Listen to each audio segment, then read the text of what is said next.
Olá, tudo bem? Mais uma vez estamos aqui e para dar continuidade ao nosso terceiro capítulo de nossa matéria Teologia. Estamos estudando sobre Deus e quem é Deus, a sua natureza, seus atributos, a sua personalidade. Vamos saber quem é Deus. Neste terceiro capítulo nós vamos dar uma palavra sobre a natureza de Deus e o seu modo de ser. Quem é Deus? Você pode me responder? O que constitui a natureza divina? Qual é o modo de ser do ser de Deus? Estas perguntas nos levam à sarça ardente e à terra santa.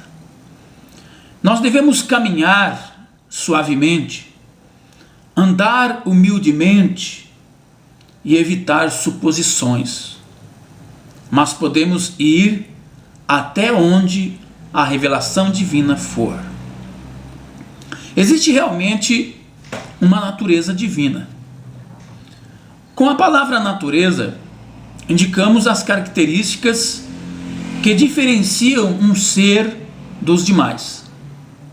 Falamos, portanto, da natureza angélica, da natureza humana e da natureza das bestas feras.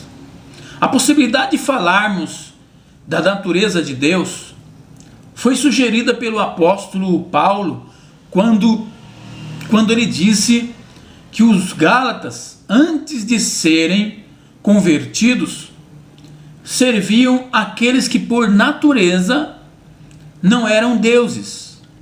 Gálatas capítulo 4, verso 8.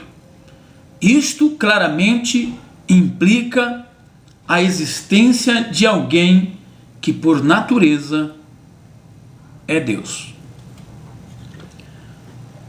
Deus é um ser pessoal.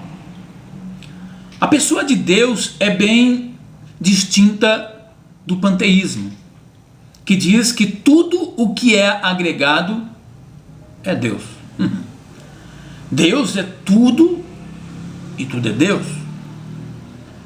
Como um ser pessoal, Deus é imanente e transcendente. Isto significa que Ele está na sua criação e ao mesmo tempo acima de sua criação. Ele é uma pessoa na sua criação e ao mesmo tempo Ele está separado e bem distinto dela. Ele também está acima da sua criação. Isto é, Ele é maior que sua criação, distinto dela e não faz parte dela. Na oração de Salomão, por ocasião da dedicação do templo, ele prestou tributos à grandeza transcendental de Deus com estas palavras. Está escrito lá em 1 Reis, capítulo 8, verso 27. Mas na verdade, habitará Deus na terra, eis que os céus e até os céus dos céus te não poderiam conter, quanto menos esta casa que eu tenho edificado. Isto é, Ele é maior que sua criação, Ele prestou, distinto dela e não faz parte dela. Na oração de Salomão, ele então diz essas palavras. Por ocasião então da dedicação do templo, ele prestou tributos à grandeza transcendental de Deus com essas palavras: mas na verdade habitará Deus na terra, eis que os céus e até os céus dos céus te não poderam conter, quanto menos esta casa que eu tenho edificado. A Bíblia diz que Deus não habita em templos feitos por mãos humanas. Existem 3 marcas de personalidade: a autoconsciência, autodeterminação e consciência moral. E todas essas 3 qualidades pertencem a Deus. Isso então nos mostra que Deus é um ser pessoal.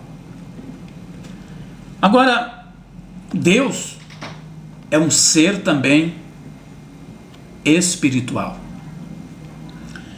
Deus é exclusivamente espírito.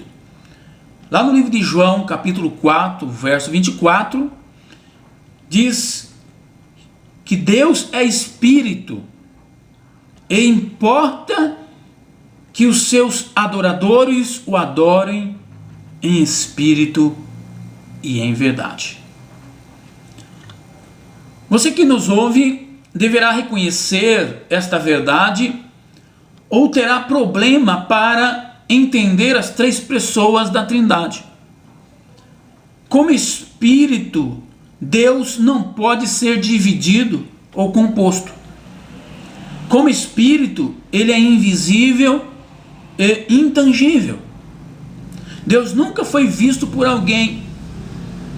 O Filho unigênito que está no seio do Pai, este que o fez conhecer. João 1:18. Agora vamos ver aqui um argumento. Primeiro, ele é o Criador dos espíritos. E desde que o ser espiritual é o nível mais alto do ser, ele deve ter a natureza pertencente a este nível. 2. Segundo argumento. As Escrituras atribuem espiritualidade a Deus. Lá em João 4:24 diz que Deus é espírito. E importa que seus adoradores o adorem em espírito e em verdade. É óbvio que o Senhor não aceita adoração de alma. É óbvio que a adoração, ela inicia-se através da alma, dos sentimentos, do desejo de adorar. Mas na profundidade, para que nós entremos no âmago, no coração de Deus, essa adoração tem que chegar lá no nosso íntimo, no nosso espírito, para que pelo Espírito de Deus a adoração seja na sua excelência. Terceiro argumento. Sua espiritualidade pode ser argumentada do ponto de sua imensidade e eternidade. Ele é infinito quanto a espaço e tempo. A matéria é limitada ao tempo e espaço, mas Deus é onipresente e eterno. Quarto argumento. Sua espiritualidade pode ser argumentada através de sua independência e imutabilidade. Tudo o que é matéria pode ser dividido, somado e diminuído. A matéria é sujeita a mudanças, mas Deus é imutável. Quinto argumento. Sua espiritualidade pode também ser argumentada através de suas perfeições absolutas. A matéria impõe limitações e não é sistemática nem consistente com a perfeição absoluta. A palavra perfeição é usada aqui com um significado amplo e não só no sentido de não ter pecado. O Salvador, em seu corpo humano, tinha seus limites, ainda que sem pecado. Ele não podia estar em todos os lugares ao mesmo tempo. Ele não estava imune à fome, sede, cansaço e dor. Estes são os 5 argumentos que Deus é um ser espiritual. No próximo capítulo, nós voltaremos com uma objeção e também falando sobre a triunidade de Deus. Até lá.